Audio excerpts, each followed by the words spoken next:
وقال الله عز وجل إن الصلاة كانت على المؤمنين كتابا موقوتا.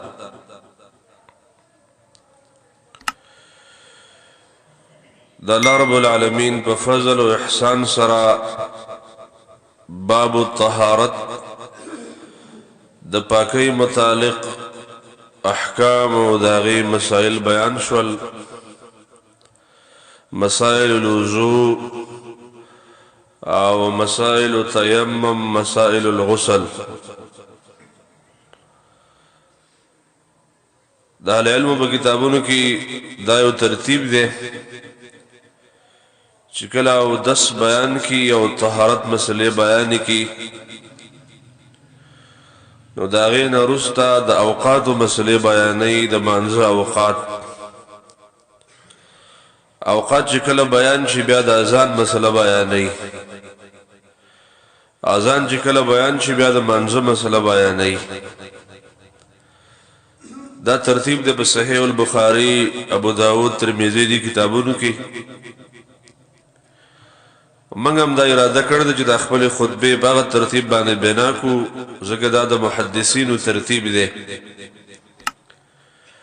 او ډېر ښه ترتیب په دی وجه دی چې هر حکم چې مخکې را روانې د هغې متعلق مسائل بیانېږي او داس چې سړی برابر شي نو بیا اذان ټیمي، خو اذان نه مخکې به د اذان دپاره وخت ګورې، بې وخت اذانونه به نه کې. نو وقت پیژندل ضروری دی او د منظر لپاره وقت دا د فرض حیثیت لري چې سړی شرعي وقت وپیژني او په شرعي وقت باندې اذان وکي نو بیا به من د سړی په شرعي وقت باندې راځي. دیو جن ورونو په دې زمانه کې دا لویه علمیه ده د مؤذنینو چې شرعي کم اوقات دی قرآن و سنت کې ذکر دی، هغه اوقات ډیر مؤذنین نه پیژني. د مؤذن فضیلت به الله فضیلت چې کله مؤذن په صحیح وخت باندې اذان کوي او صحیح وخت باغه مؤذن پیژني چې هغه د قرآن او د حدیث تابعداري کوي او قرآن او حدیث کې هغه توقعات معلومي یا د علماو سره کینی او د خو علماونو وقت الزکی چې د منځو وخت ټیم داخليږي او ټیم خارجيږي او زمنګ دا اوقات چې د حدیثي د اتفاقی دي وجه ټیم سره د خوب نه یخ شو بل ځکه اذان واوري د بس هغه په اذان ورزي او دین نه خبر چې په دې وخت کې ټیم داخل دی او داخل نه دی. دا ځکه کوم اذان کوم دا ما په شرعي وخت او په غیر شرعي وخت باندې وکړه دا پته مو ته چې مسبقین بس ټیم داخليږي او بس ټیم باندې وزي، مازیګر کله داخليږي او کله وزي، سحر ټیم داخليږي او ټیم وزي. دینه تقریبا اکثر مؤذنین نه دي خبر، اکثر مؤذنین او اکثر اوقات چې زمنګ د منځونو دي دا غیر شرعي دي. اکثر اوقات د ډیرو جمعتونو الا ما رحم ربي. زم ان شاء الله په دې خطبو کې د حدیثونو د هغه اوقات وضاحت کوم د الله په اذن او د الله په توفیق. دا غیر بیا تاسو اندازه ولګوي او دا ازادي تاسو له ما درکړې ده په هر خطبه کې چې خپل علاقو کې د علماونو تپوس وکړي چې تاسو په دې وخت باندې منځ کوئ. د دې څه دلیل دی؟ ان شاء الله تعالی نور به د مغرب نه راوخی جب نشي پیدا کوله. دا خاص اتفاقی سیز چې روان د خلک دغه شان کوي. دیو جن ضرورت مانزه اوقات پیژندل او په وخت باندې منځ کول دا د الله د نبی صلی الله علیه وسلم طریقه وا او دا هغه طریقه ده چې په مانزه کې دا د فرضیت په درجه کې ده چې وخت پیژندل د مانزه د پاره دا فرض ده. فرض د وخت نه مخکې منځ کول اذان کول هم غلط، د وخت نه وروسته منځونه کول او اذان ویل هم غلط.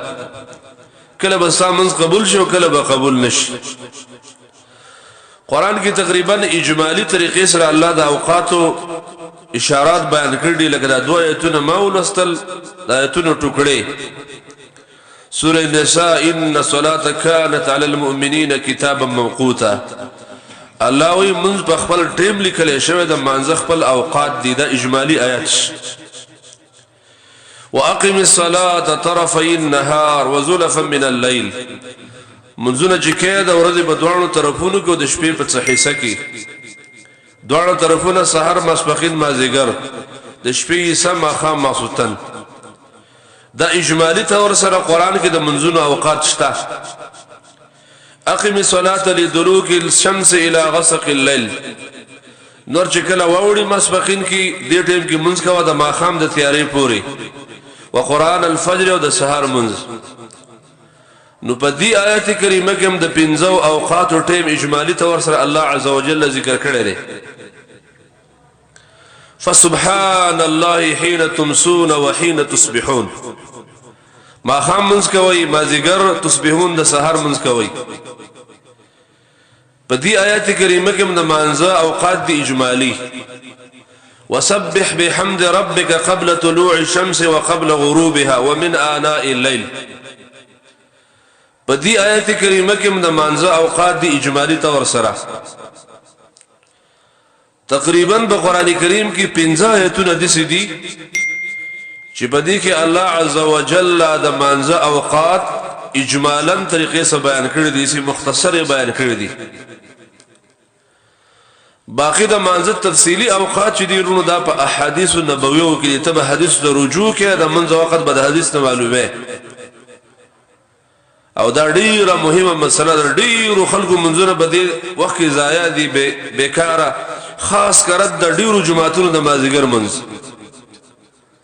وجدا چې زمونږ اوقات مسنون نه دي زمونږ موازین هم د وخت نه خبر